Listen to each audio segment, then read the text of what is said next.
ಪುರುಷಾರ್ಥದಲ್ಲಿ ಕೊನೆಯಲ್ಲಿ ಮೋಕ್ಷ ಅಂತ ಹೇಳ್ತಾರೆ. ಇದೇ ಎಲ್ಲರ ತಲೆ ತಿನ್ನೋದು. ಏನು ಮಾಡಿದ್ರೆ ನಂಗೆ ಮೋಕ್ಷ ಬೇಕು. ಮೋಕ್ಷ ಯಾರಿಗೆ ಬೇಡ? ಮುಕ್ತಿ ಯಾರಿಗೆ ಬೇಡ? ಬಿಡುಗಡೆ ಯಾರಿಗೆ ಬೇಡ? ಎಲ್ಲರಿಗೂ ಬೇಕು. ಎಲ್ಲರೂ ತಿಳ್ಕೊಂಡಿದ್ದಾರೆ ಇದು ಕಷ್ಟ, ಇದಕ್ಕೆ ಕೊನೇ ಸ್ಟೆಪ್ ಇದು. ಇದಕ್ಕೆ ನಾವು ಧರ್ಮಗಳು ಮಾಡಬೇಕು, ಆಮೇಲೆ ಅರ್ಥ ಸಂಪಾದನೆ ಮಾಡಿಕೊಂಡು ನಮ್ಮ ಆಸೆಗಳೆಲ್ಲ ತೀರಿಸ್ಕೋಬೇಕು. ಅರ್ಥ ಸಂಪಾದನೆ ಆದ್ರೇ ಆಸೆಗಳೆಲ್ಲ ತೀರೋದು, ಕಾಮನೆಗಳೆಲ್ಲ ಮುಗಿಯೋದು. ಅನ್ಲಿಮಿಟೆಡ್ ಡಿಸೈರ್ ಇದೆಯಲ್ಲ, ಅದು ಮುಗಿಬೇಕಾದ್ರೆ ಅನ್ಲಿಮಿಟೆಡಾಗಿ ನಮಗೆ ಬರಬೇಕಲ್ವಾ? ಅದರಲ್ಲಿ ಒಂದು ಸ್ವಲ್ಪ ಧರ್ಮ ಮಾಡ್ಬೋದಲ್ಲ. ಆವಾಗ ದೇವರೇ ನೀನು ಅನ್ಲಿಮಿಟೆಡ್ ಆಸೆ ನಾನು ತೀರ್ಸೋಕ್ಕೆ ಅನ್ಲಿಮಿಟೆಡ್ ಆಗಿರೋದು ಕೊಟ್ಬಿಡು, ಅದರಲ್ಲಿ ಸ್ವಲ್ಪ ನಾನು ಅನ್ಲಿಮಿಟೆಡ್ ಆಗಿ ಮನಸ್ಸಲ್ಲಿ ನಾನು ಕೊಡ್ತಾ ಬರ್ತೀನಿ. ನೀನು ಕೊಟ್ಟರೆ ತಾನೇ ಕೊಡೋದು. ಕೊಡು ಕೊಡು ಕೊಡು ಅಂತೀವಿ. ಎಲ್ಲರೂ ಹೇಳ ದೇವ್ರು ಕೊಡ್ತೀನಿ, ದೇವ್ರು ಕೊಡ್ತೀನಿ. ಎಷ್ಟು ಸಹಜ ಅನಿಸುತ್ತೆ. ಇದೆಲ್ಲ ಸುಳ್ಳು. ಕೊಡೋರ ಸ್ವಭಾವ ಅಲ್ವೇ ಅಲ್ಲ ಅದು.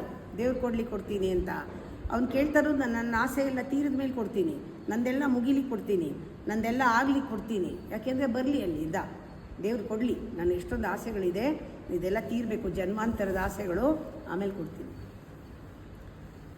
ಅದು ಕೊಟ್ಟು ನಮ್ಗೆ ಗೊತ್ತು ಅನ್ಲಿಮಿಟೆಡ್ ಡಿಸೈರ್ ಇದೆ, ಅದೆಲ್ಲ ಮುಗಿಬೇಕು, ನಮ್ಮ ಆಸೆಗಳೆಲ್ಲ ತೀರಬೇಕು, ಆಮೇಲೆ ನಾವು ಧರ್ಮ ಮಾಡಬೇಕು, ಪುಣ್ಯ ಸಂಪಾದಿಸ್ಕೊಂಡು ಆಮೇಲೆ ಕೊನೆಯಲ್ಲಿ ಧರ್ಮ ಅರ್ಥ ಕಾಮಗಳೆಲ್ಲ ತೀರಿದ ಮೇಲೆ ನಂಗೆ ದೇವರೇ ನಂಗೆ ಯಾವ ಆಸೆನೂ ಇಲ್ಲ, ಇವಾಗ ನಾನೆಲ್ಲ ಖಾಲಿಯಾಗಿದ್ದೀನಿ, ನನಗೆ ಇವಾಗ ಮೋಕ್ಷ ಕೊಡು ಅಂತ ಬರಬೇಕು. ಎಷ್ಟು ಜನ್ಮ ಬೇಕು? ಬರುತ್ತಾ?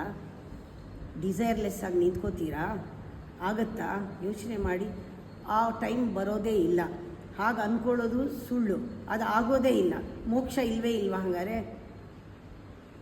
ಅದಕ್ಕೆ ತುಂಬ ಜನ ಆಸೆನೇ ಬಿಟ್ಬಿಟ್ಟಿದ್ದಾರೆ. ನಾನು ಮೋಕ್ಷ ಕೇಳಲ್ಲಪ್ಪ, ಮೋಕ್ಷ ನಮಗೆಲ್ಲಿ ಸಿಗತ್ತೆ, ನಮಗಾಗಲ್ಲ, ಮೋಕ್ಷ ಸಿಗಲ್ಲ ಅಂತ.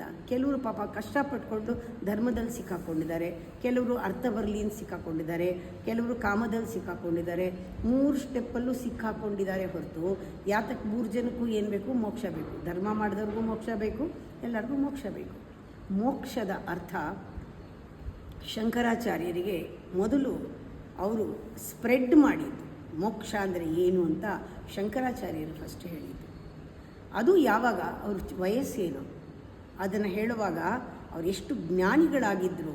ಅವರು ಮಣ್ಣನ ಮಿಶ್ರಣ ಅನ್ನೋ ಪಂಡಿತನ ಹತ್ರ ಅವರು ವಾದ ಮಾಡಿದಾಗ ಅವರು ಮನಸ್ಸಿಂದ ಬಂದಿದ್ದು ಅದನ್ನು ಹೇಳ್ತಾರೋ.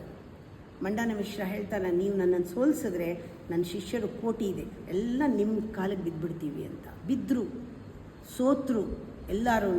ಶಂಕರಾಚಾರ್ಯ ಎದುರುಗಡೆ ಏನು ಕೇಳಿದ ಅವನು ಕರ್ಮಚಕ್ರವನ್ನು ತೋರಿಸ್ದ. ನಮಗೆ ಬಿಡುಗಡೆ ಇಲ್ಲ, ಮನುಷ್ಯರಾಗಿ ಹುಟ್ಟಿದ ಮೇಲೆ ಕರ್ಮ ಮಾಡ್ತಾ ಇರಬೇಕು, ಪುಣ್ಯ ಸಂಪಾದಿಸ್ತಾ ಇರಬೇಕು, ಸಿರಿ ಬರುತ್ತೆ, ಮದ ಬರುತ್ತೆ, ಅಲ್ಲಿ ಹುಷಾರಾಗಿರಬೇಕು. ಇಲ್ಲದೇ ಇದ್ದರೆ ನಮಗೆ ಪಾಪ ಮಾಡ್ತೀವಿ, ಮತ್ತೆ ಸಿಕ್ಕಾಕೋತೀವಿ. ಇದು ಕರ್ಮಚಕ್ರದಲ್ಲಿ ಹೋಗ್ತಾ ಇರ್ತೀವಿ. ನಾವೆಲ್ಲ ಪಾಮರರು, ನಾವೆಲ್ಲ ಇಷ್ಟೇ ಅಂತ ಹೇಳ್ಕೊಟ್ಟಿದ್ದ ಅವನು. ಆದರೆ ಶಂಕರಾಚಾರ್ಯರು ಹೇಳಿದ್ರು, ಆ ಕರ್ಮಚಕ್ರನ ಹೊಡೆದಾಕ್ಬಿಟ್ರು. ಇದು ಕರ್ಮಚಕ್ರ, ನಾನು ಹೇಳ್ತೀನಿ ಜ್ಞಾನಚಕ್ರ. ಬಿಡುಗಡೆ ಕರ್ಮಚಕ್ರದಿಂದ ಹೊರಗೆ ಬರೋದು ಹೇಗೆ? ಇದು ಜ್ಞಾನಚಕ್ರ. ಅಹಂ ಬ್ರಹ್ಮಾಸ್ಮಿ. ಕೂತ್ಕೊಳ್ಳಿ, ಧ್ಯಾನ ಮಾಡಿ, ಆತ್ಮಜ್ಞಾನ ಬರಲಿ, ಆತ್ಮನ ಪರೀಕ್ಷಿಸಿ ನೋಡ್ಕೊಳ್ಳಿ.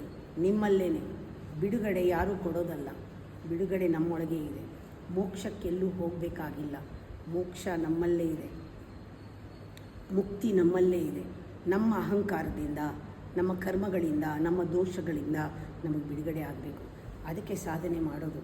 ಎಲ್ಲದರಿಂದ ಬಿಡುಗಡೆ ಮಾಡ್ಕೊಂಡು ಕೂತ್ಕೊಂಡು ಮೋಕ್ಷ ಇಲ್ಲಿದೆ. ಯಾರು ಕಂಪ್ಲೀಟ್ ಫ್ರೀ ಆಗ್ತಾನೆ, ಒಳಗಡೆ ಬ್ರಹ್ಮನಾಗ್ತಾನೆ, ಜ್ಞಾನದಲ್ಲಿರ್ತಾನೆ, ಬ್ರಹ್ಮಜ್ಞಾನದಲ್ಲಿ ಬಿಡುಗಡೆಯಲ್ಲಿರ್ತಾನೆ, ಅವನಿಗೆ ಬರುವ ಕಾಮನೆಗಳು ಶುಭ ಕಾಮನೆಗಳು.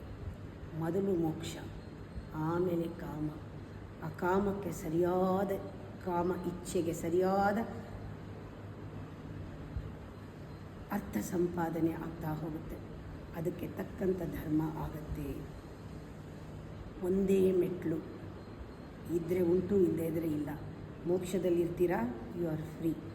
ಅಲ್ಲಿಂದ ಏನು ಯೋಚನೆ ಬರುತ್ತೆ ಅದು ನಿಮ್ಮ ಇಚ್ಛಾಶಕ್ತಿ. ಜ್ಞಾನದಿಂದ ಬಂದಿದೆ, ಆತ್ಮಜ್ಞಾನದಿಂದ ಇಚ್ಛಾ ಕ್ರಿಯೆ ಆಗುತ್ತೆ. ಅದಕ್ಕೇನು ಬೇಕೋ ಎಲ್ಲ ಒದಗಿ ಬರುತ್ತೆ. ಪುರುಷಾರ್ಥ ಸಾಧನೆ ಇದು.